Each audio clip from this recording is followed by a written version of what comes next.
The standard explanation is straightforward.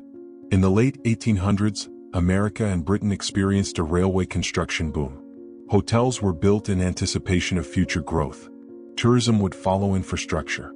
Investment preceded demand. But the numbers don't quite align. Between 1870 and 1895, over 400 grand hotels were constructed in towns with populations under 3,000. Not boarding houses. Not inns. Multi-story buildings with marble lobbies, ballrooms, central heating, and capacity for 150 to 300 guests. Many opened in locations with no rail access, no advertised attractions, and no recorded tourism industry. The Occidental Hotel in Buffalo, Wyoming, a town of 600, had 40 rooms, imported chandeliers, and a dining hall that seated 120. It opened in 1880. The railroad wouldn't arrive for another 14 years. The hotels came first. The visitors didn't. And this happened across unconnected regions, following nearly identical architectural templates, in the same narrow window of time. This is a documentary exploration of historical architecture, institutional timing, and economic patterns. It does not claim lost civilizations or hidden histories. It examines publicly available records, photographs, and census data. All interpretations remain open. The typical story involves speculation. Investors believed rail lines were coming. They built optimistically. Some succeeded. Many failed. It's a rational framework. But the scale resists easy explanation. The Grand Union Hotel in Saratoga Springs, New York, was rebuilt in 1872. It had 824 rooms. At the time, Saratoga Springs had a population of around 7,000. The hotel could accommodate nearly 1,500 guests. That's 1/5 of the town's entire population, at once. The building had its own gas works, laundry system, and telegraph office. It functioned as a self-contained civic infrastructure. The question isn't whether it was successful. It was. The question is, why was it built to such a scale before the demand existed? The Palace Hotel in San Francisco opened in 1875. 7 stories. 755 rooms. It had hydraulic elevators, 4 artesian wells, and an interior courtyard large enough to drive carriages through. San Francisco's population in 1870 was 149,000. The palace could house over 1,200 guests. That's nearly 1% of the city's population, in one building. But San Francisco was a growing city. A boom town. Surely this makes sense. Except similar hotels appeared in places with no boom at all. The Grand Hotel in Mackinac Island, Michigan, opened in 1887. The island's year-round population was under 500. The hotel had 660 feet of frontage and could sleep 600 guests. It was, at the time, the largest summer resort in the world. The island had no cars, no factories, no industry. It was accessible only by ferry. Yet the architecture rivaled metropolitan opera houses. These were not isolated cases. The Mount Washington Hotel in Bretton Woods, New Hampshire. Population, under 200. The hotel, 200 rooms, opened 1902. The Greenbrier in White Sulphur Springs, West Virginia. Population, under 3,000. The hotel, 250 rooms, multiple expansions beginning in the 1850s. The Hotel del Coronado in Coronado, California. Population in 1888, around 500. The hotel, 399 rooms. Each functioned as a self-sufficient civic organism. Each had centralized utilities, professional staff hierarchies, and architectural ambition indistinguishable from urban centers. And each opened before the infrastructure to support them existed at scale. There's a pattern in the designs themselves. The lobbies were oversized.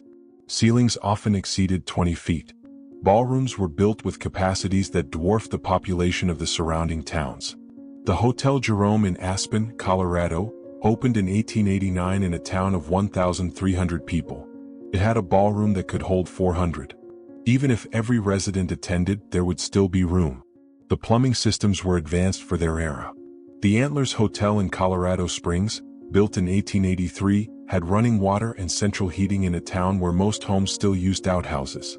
The Del Monte Hotel in Monterey, California, opened in 1880 with gas lighting, telephones, and a gravity-fed water system that served 126 rooms. The town's population was 1,700. These systems didn't scale down from urban models. They replicated them at full capacity. The architectural consistency is difficult to ignore. From the Adirondacks to the Rockies, from coastal Maine to Southern California, the same design language repeated. High ceilings, wide hallways, ornamental plasterwork, imported tile, hardwood paneling. The materials were not local. The labor was not local. The expertise was not local. Yet the buildings appeared in towns with no prior construction of comparable scale. The Stanley Hotel in Estes Park, Colorado, opened in 1909. The town had 225 residents. The hotel was a 4-story colonial revival structure with 138 rooms, a music hall, and a billiard room. It required specialized tradesmen, advanced materials, and coordination that would challenge cities 10 times the size. How did a town of 225 people organize this? The timing adds friction. Most of these hotels were built in a 30-year window, 1870 to 1900. Not gradually, not sporadically, in a concentrated wave. The consistency of the timeline suggests coordination, not conspiracy but alignment. As if the same economic logic, the same architectural vision, and the same infrastructural capacity activated simultaneously across vast distances. Some were financed by railroads, some by private investors, some by civic coalitions. But the result was identical: grand hotels in towns with no tourists. There's one more detail that resists simple interpretation. Many of these hotels didn't just succeed despite the mismatch. They became the reason for the town's survival. Tourism didn't follow infrastructure. Infrastructure created tourism. The hotels came first. The destination was built around them.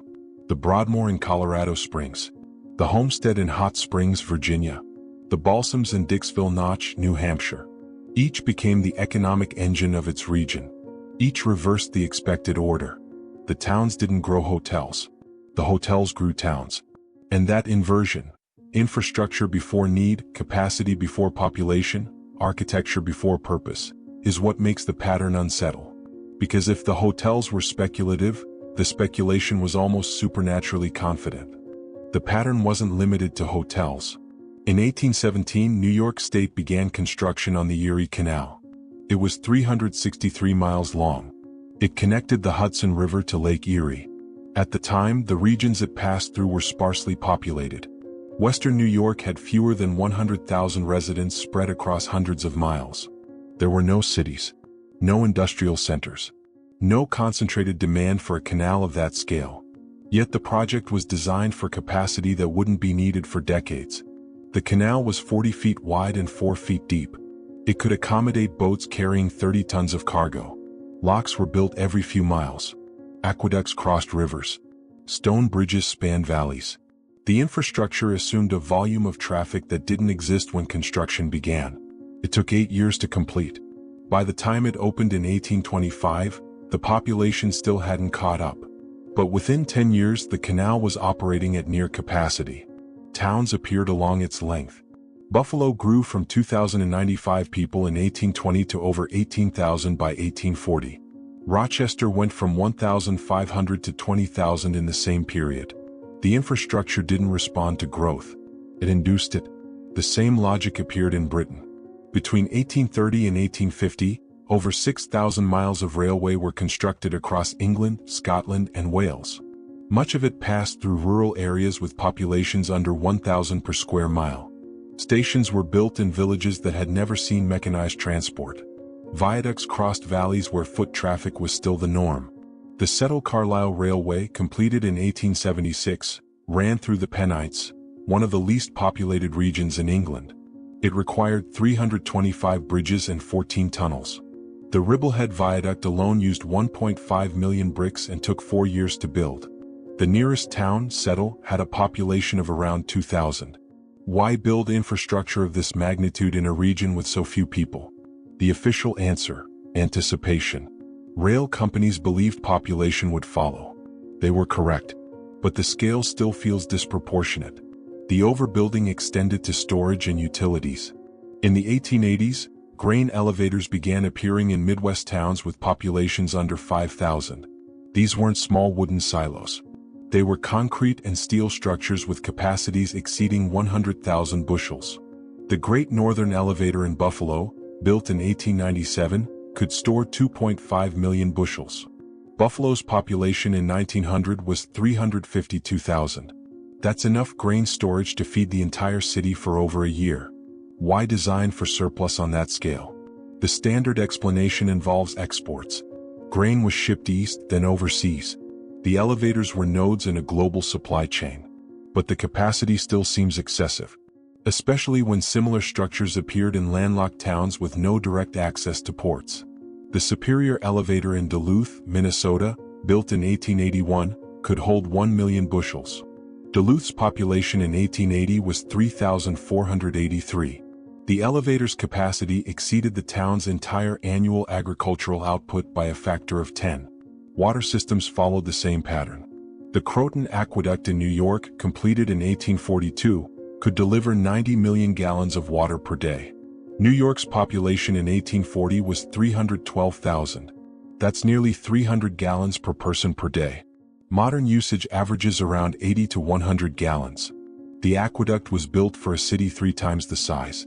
London's sewer system, designed by Joseph Bazalgette and completed in 1875, used 318 million bricks and could handle flows far exceeding the city's needs at the time. Bazalgette explicitly designed for future growth, but he designed for a population of 4 million. London's population in 1870 was 3.2 million. It didn't reach 4 million until the 1880s. He wasn't guessing. He was certain.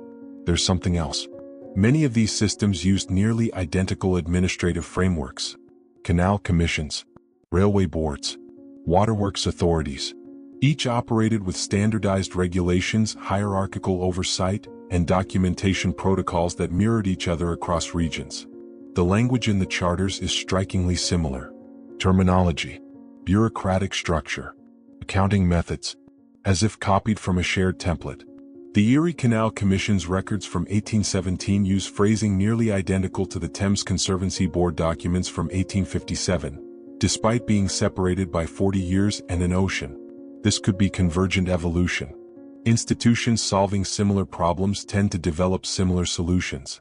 But the speed and uniformity suggest something more coordinated. The railways are the clearest example. By 1860, Britain had standardized rail gauge signaling systems and timetable formats. The United States followed within a decade. But the adoption wasn't gradual. It was simultaneous. Different companies, different regions, different financing structures. Yet the result was near total uniformity. The Great Western Railway in England used broad gauge until 1892. Every other major line had already converted to standard gauge by the 1870s. The transition required relaying thousands of miles of track. It happened in coordinated waves, often over single weekends with minimal disruption. How do you coordinate that level of precision across competing companies? The post offices reveal another layer. In 1840, Britain introduced the penny post, a standardized postal system with flat-rate pricing, prepaid stamps, and centralized sorting. Within 2 years, it was operating at full capacity across the entire country. The United States followed with nearly identical reforms. The Post Office Act of 1845 introduced prepaid postage and standardized rates. By 1855, the system was handling 150 million pieces of mail annually in a country of 27 million people. That's nearly 6 pieces of mail per person per year. The infrastructure existed before the need was obvious. Sorting facilities were built in towns with populations under 1,000. Railway mail cars appeared before most towns had rail service. The system assumed a level of literacy, commerce, and communication density that wouldn't fully materialize for another generation. Public schools followed the same trajectory. Between 1840 and 1870, thousands of schoolhouses were built across the United States and Britain. Not one-room structures. Multi-room buildings with separate classrooms, administrative offices, and capacities exceeding 200 students. In rural Ohio, the average town had a population of around 800. Yet schools were being built for 150 to 200 students. That assumes nearly every child aged 5 to 15 would attend. Enrollment records from the 1850s show actual attendance closer to 60%. The buildings were designed for full capacity decades before compulsory education laws were passed. The hospitals present the same puzzle. St. Thomas Hospital in London was rebuilt in 1871. It had 588 beds. London's population in 1870 was 3.2 million. That's one bed per 5,500 people. Modern standards recommend one bed per 1,000 people. St. Thomas was built for a city 5 times larger. Bellevue Hospital in New York, expanded in 1876, had 1,200 beds. New York's population in 1870 was 942,000. That's one bed per 785 people. Closer to modern ratios, but still excessive for the era's medical practices. Why design for capacity that wouldn't be needed for half a century? There's a phrase that appears in the administrative records of this period. Provision for future increase. It shows up in Canal Commission reports, Railway Board minutes, waterworks proposals, school board documents. Always the same phrasing. Always the same justification. But the scale of the provision feels disproportionate to the uncertainty of the increase. Whether this reflects inherited infrastructure, coordinated planning, or extraordinary foresight, the result is the same. Systems built for populations that didn't yet exist, in regions that hadn't yet developed, following templates that repeated across continents. The evidence doesn't resolve into a single explanation, but it does accumulate into a single question. The word Tartaria appears in European maps from the 16th through 19th centuries. It referred to the vast regions of Central and Northern Asia. The term was geographic, not political. It described territory, not empire. By the early 1900s, the label had faded from use. The Russian Empire, the Qing dynasty, and the Ottoman Empire had divided the territory. The word disappeared from official records. In recent years, it's been reinterpreted. Some use Tartaria as shorthand for a different reading of the 19th century. Not as a literal civilization, but as a label for patterns that don't fit standard explanations.